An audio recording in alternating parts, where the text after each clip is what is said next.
Deliberate creation is delicious, and creation by default, less so. In fact, creating by default, it's terrible. If you don't know what's coming to you and what it is that you're doing that is causing it to come, then you get into a mode of futility where you're blaming others, needing them to be different. And the reason that so often that happens with you is because you are natural harmonizers.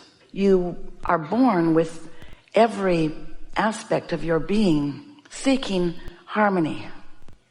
And so if you're not actively aware of your own inner being, of your own source and its vibrational broadcast, and therefore you are not deliberately tuning in to who you are, then your natural desire to harmonize, your tuner always being on, you're looking for something to tune to. Now, the way you would maybe describe that in your human words is, I want to be understood, or I want to find my tribe. I want to find those who think like I do. And all of that seems just fine. We're not discouraging harmony. We are just wanting you to prioritize your points of harmony. We're just encouraging you to understand that you are an extension of source energy, and that source energy, who remains non-physically focused, is broadcasting to you continually. And not only is it the energy that you were before you came into this physical body, it's the energy that, since you've been in this physical body, that non-physical part of you has become because you're in this physical body. Does that make sense to you? Probably not at all. You're an extension of source energy, sifting and sorting and evaluating and deciding and launching your rockets of desire or rockets of preference. And whenever you do that, the non-physical part of you, who knew that you came for that very expansion purpose, is aware of each new thing that you put into your equation as you become more and more. In other words, every time you know what you don't want, what you do want becomes a real thing. When a circumstance occurs and you respond to it or react to it, which seems like a normal thing to do, your reaction of what is unwanted causes an equivalent vibrational launching of a point of attraction of what you do want. You cannot be in a moment where unwanted does not produce wanted. But what happens is, because you're usually wrapped up in the unwanted part of this equation, then the wanted goes unnoticed by you, not sought after by you. In fact, mostly you're defensive about what it is you don't want, not realizing that you are calibrating to the problem. You're calibrating to what you don't want. Now, the thing that may seem unfair to you about this, it isn't.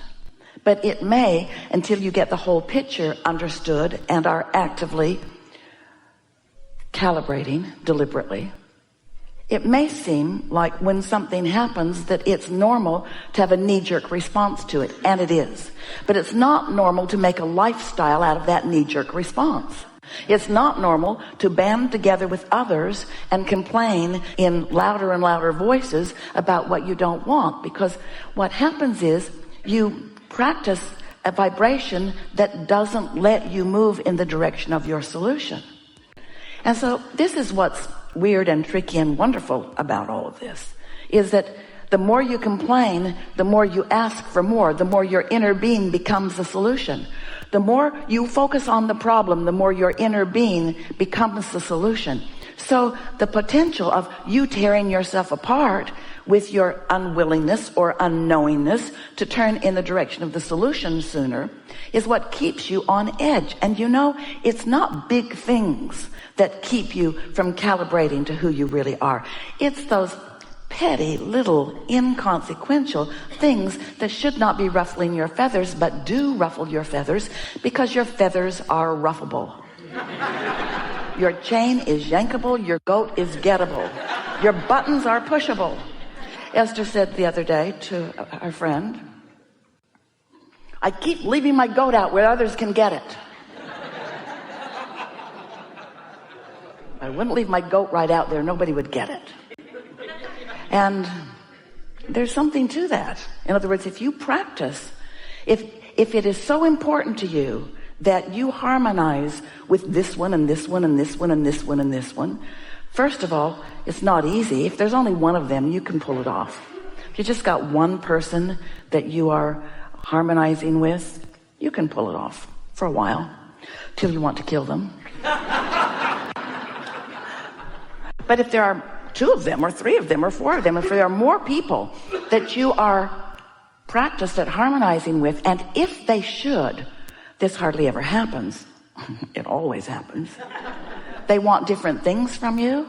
Now you're in deep doo-doo, because now you have to keep them apart. Never let 2 people who want different things from you in the same room at the same time, because you get outed right away. They're watching to see if you're harmonizing with that one, and if you do, you're in trouble. You know we're right. So what we're getting at here, we know you get this, but you're going to get it more as we play together today, because we want you to realize that you are an extension of source energy and will always be source energy. And that source energy part of you, because that source energy part of you never calibrates to unwanted, that source energy part of you has a pure, powerful, non-diluted, non-contested, non-resisted point of attraction. That's a powerful point of attraction. When that point of attraction is responded to by the law of attraction, things move, big things move. All cooperative components come to that point of attraction. But as humans, you rarely stay in that pure, non-resisted point of attraction for very long, because you are so nosy. You're so wanting to sift through everything and decide the rightness and the wrongness of things. And so, while all of that is natural to the creative process, it is a normal thing for you to do step 1. Step 1 is where you ask for something. And the only way that you can decide what you're asking for is by sifting through some things that you want and some things that you don't want. In other words, it takes that contrast in order for you to define what you want. And when you do define it, even if you don't speak words to it, you launch a rocket of desire that your inner being includes, becomes, synthesizes, molds into that point of attraction, which is who you really are.